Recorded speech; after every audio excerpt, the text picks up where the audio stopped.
28 crore policy धारक एवं लगभग 14 लाख अभिकर्ताओं के हितों के संरक्षण हेतु एसएल ठाकुर ने बुलंद की आवाज।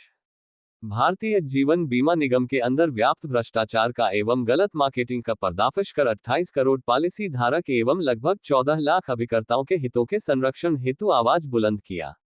राष्ट्रीय समाजवादी जनक्रांति पार्टी के सक्षम नेतृत्व ने आज आहूत पत्रकार वार्ता में पत्र प्रतिनिधियों को संबोधित करते हुए राष्ट्रीय मीडिया प्रभारी एवं प्रवक्ता नवनीत कुमार सिंह ने कहा कि भारतीय जीवन बीमा निगम ने 28 करोड़ पॉलिसी धारक सहित लगभग 14 लाख अभिकर्ता का भविष्य कभी भी संकट में हो सकता है। ये खुलासा हुआ सूचना अधिकार अधिनियम 2005 के अंतर्गत मांगी गई सूचना के आधार पर।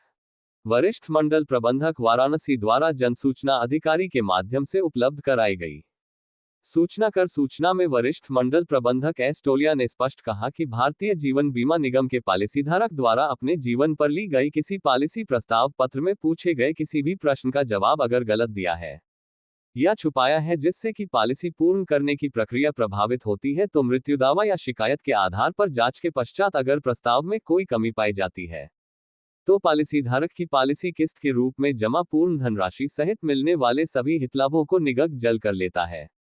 ये निगम का अधिकार है। साथ ही संबंधित अभिकर्ता जिसने बीमा किया है उसका कमीशन जब्त करते हुए निलंबित एवं बर्खास्त करने का अधिकार वरिष्ठ मंडल प्रशासक को अभिकर्ता नियमावली 1972 एवं संशोधित अधिनियम 2017 के तहत प्राप्त है, जो कि चिंतनीय विषय है। जबकि पॉलिसीधारक द्वारा ली जाने वाली पॉलिसियों के प्रस्ताव पत्र में लगभग 10 से 40% तक गलतियां होने का पुख्ता आधार है। अगर सक्षम अधिकारी द्वारा प्रस्ताव पत्र की जांच ईमानदारी से कर दी जाए, फिर पॉलिसीधारक एवं अभिकर्ता का भविष्य भारतीय जीवन बीमा निगम में सुरक्षित कैसे, इसका जवाब कौन देगा। भारतीय जीवन बीमा निगम के सक्षम अधिकारियों के संज्ञान में देने के पश्चात पॉलिसीधारक एवं अभिकर्ता हितों के रक्षार्थ लगभग 20 वर्षों से संघर्षरत all India life insurance agents association संबद्ध राष्ट्रीय समाजवादी जनक्रांति पार्टी ने अपनी वेदना एवं संघर्ष से अवगत कराया।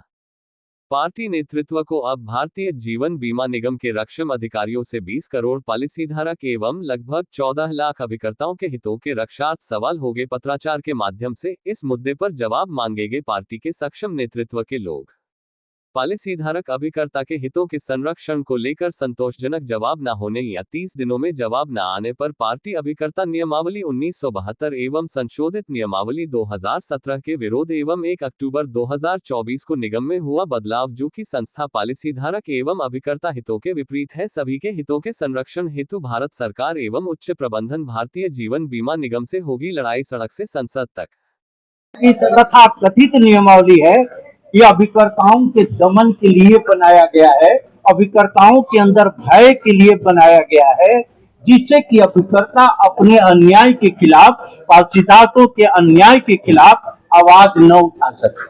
उसी नियमावली का दुरुपयोग करते हुए पूरा सर्कुलेट किया गया LIC जगत में, पूरे देश के अंदर, कि कोई भी अभिकर्ता अगर संगठन के बैनर के तहत आवाज उठाता है, लोकतांत्रिक प्रक्रिया के अंतर्गत अगर आवाज उठाता है, तो उसकी एजेंसी को टर्मिनेट किया जाएगा और उसके कमीशन को सीज किया जाएगा, जो कि टोटली रॉन्ग है और संविधान के दायरे में नहीं है, कानून के दायरे में नहीं है।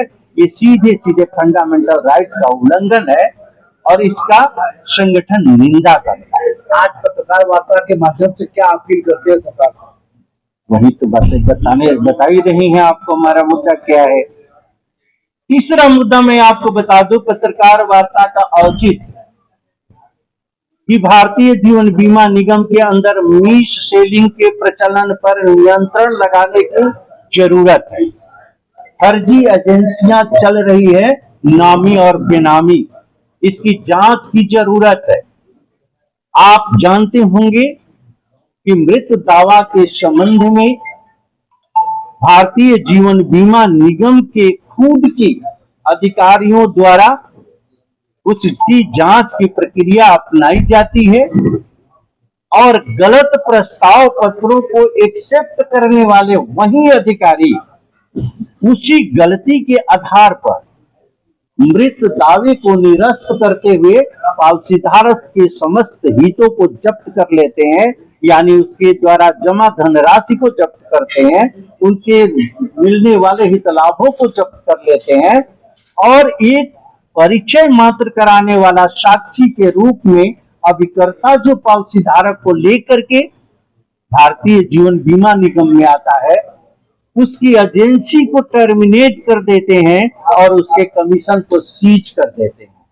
यहां पर यह कहना अतिशयोक्ति नहीं होगा कि त्रुटियों को करने के लिए अलाउ करने वाले, प्रस्ताव को एक्सेप्ट करने वाले और खारिज करने वाले सक्षम अधिकारियों द्वारा ये कृत कार्रवाई की जाती है। ये जांच का विषय है और बहुत ही गंभीर विषय है। इसकी जांच होनी चाहिए और इनके ऊपर लाइन ऑफ एक्शन होना चाहिए।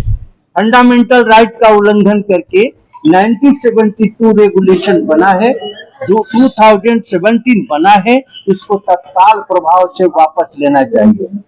पत्रकार बंधुओं से सिर्फ इतना ही मैं कहना चाहता हूं कि संस्था के इंटरेस्ट में 28 करोड़ पॉलिसी धारक और 14 लाख अभिकर्ताओं के हितों में निरंतर संघर्षरत अभिकर्ताओं ने भय के कारण आंदोलन छोड़ने का प्रयास किया है। आंदोलन में सहभागिता उनकी नहीं हो पा रही है, कारण कि इस आंदोलन को जन जन तक पहुंचाना नितांत आवश्यक है।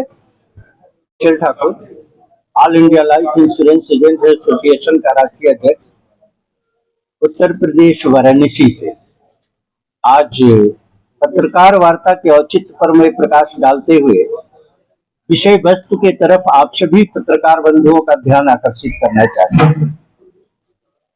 जैसा कि आप सभी साथियों जानते हैं कि भारतीय जीवन बीमा निगम के अंदर 1 अक्टूबर 2024 को आमूलचूल परिवर्तन हुआ है।